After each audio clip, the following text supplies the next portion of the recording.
এই বেনজির আহমেদের নাম উচ্চারণ হলেই এদেশের কোটি নিরহ দিনদার শ্রেণীর মনে পড়ে যায় সেই 5 মের কথা, শাপলা চত্বর ট্র্যাজেডির কথা। যে রাতে রাজধানীর প্রাণকেন্দ্র মতিঝিলের শাপলা চত্বরে লক্ষ জনতার উপর তাদেরও ট্যাক্সের টাকায় চলা বিভিন্ন বিভাগের সশস্ত্র বাহিনী তাদের উপর হামলা করেছিল। এর পরের ঘটনা অনেকে হয়তো এখনো ভুলে যায়নি। এই হামলার মূল নেতৃত্ব ছিল এই বেনজিরের হাতে, কারণ তিনি তখন ডিএমপি কমিশনার। বেনজির আহমেদের সম্পদের পাহাড়সুমারি, একসময়ের চরম পরাক্রমশালী, ক্ষমতার দাপট ও দম্বে যার চোখ মাটিতে পড়ত না, সে এখন দেশব্যাপী আলোচনার কেন্দ্রবিন্দু। ডিএমপি কমিশনার, এলিট ফোর্স র্যাবের প্রধান এবং সর্বশেষ আইনজীবী অর্থাৎ নিজ বাহিনীর প্রধানের আসন অলঙ্কৃত করেছেন এই সাবেক পুলিশ অফিসার। এখন চলছে তার ও তার পরিবারের দখলে থাকা সম্পদের পাহাড়সুমারি। একের পর এক বেরিয়ে আসছে জমি, ফ্ল্যাট, নগদ ব্যাংক ব্যালেন্স।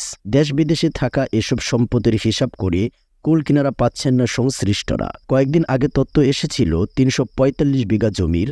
এখন আবার শোনা যাচ্ছে বেনজিরের আরও 113টি দলিল ও গুলশানের 4টি ফ্ল্যাট জব্দের আদেশ দিয়েছে বিচারিক আদালত। ধারণা করা যায় আগামী কয়েকদিন এই মহারথীকে নিয়ে আরও অনেক চাঞ্চল্যকর তথ্য দেশবাসী জানতে পারবেন।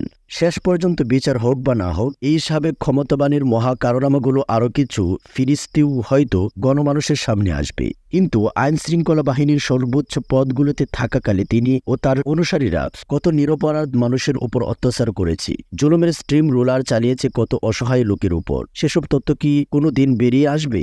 এখন না হোক, আড়ালে থাকা তার পৃষ্ঠপোষকদেরকেও দিন যখন ফুরিয়ে আসবে, তখন কি এসব সামনে আসবে না? কোনো ভুক্তভোগী কি ইহকালে এই ধরনের লোকদের যথোপযুক্ত পরিণতি দেখে যাবে না? এসব প্রশ্নের জবাব ভবিষ্যতেই জানা যাবে। তবে এই লোকটি আজকের যে পরিস্থিতির সম্মুখীন হয়েছেন, বিগত দিনগুলোতে এক মুহূর্তের জন্য কি তিনি বা তার থেকে সুবিধা নেওয়া এবং তাকে পৃষ্ঠপোষকতা দেওয়া ক্ষমতাবানেরা এমন কিছু কল্পনা করেছিলেন? এটি হচ্ছে মূল শিক্ষা নেওয়ার বিষয়। এই বেনজির আহমেদের নাম উচ্চারণ হলেই এই দেশের কোটি নিরহ দিনদার শ্রেণীর মনে পড়ে যায় সেই 5 মের কথা, শাপলা চত্বর ট্র্যাজেডির কথা। যে রাতে রাজধানীর প্রাণকেন্দ্র মতিঝিলের শাপলা চত্বরে লক্ষ জনতার উপর তাদেরও ট্যাক্সের টাকায় চলা বিভিন্ন বিভাগের সশস্ত্র বাহিনী তাদের উপর হামলা করেছিল। এর পরের ঘটনা অনেকে হয়তো এখনো ভুলে যায়নি। এই হামলার মূল নেতৃত্ব ছিল এই বেনজিরের হাতে, কারণ তিনি তখন ডিএমপি কমিশনার। ওই রাতে শাপলা চত্বরে যা করতে যাওয়া হয়েছে তা তো করা হয়েছেই। নিরস্ত্র ও নিরহ মুসলমানরা যান নিয়ে বিভিন্ন মসজিদে আশ্রয় নেই, সেই মসজিদগুলোতে গিয়েও হামলা করা হয়েছিল। এমনকি ভোরে যখন বিভিন্ন ভাসে উঠে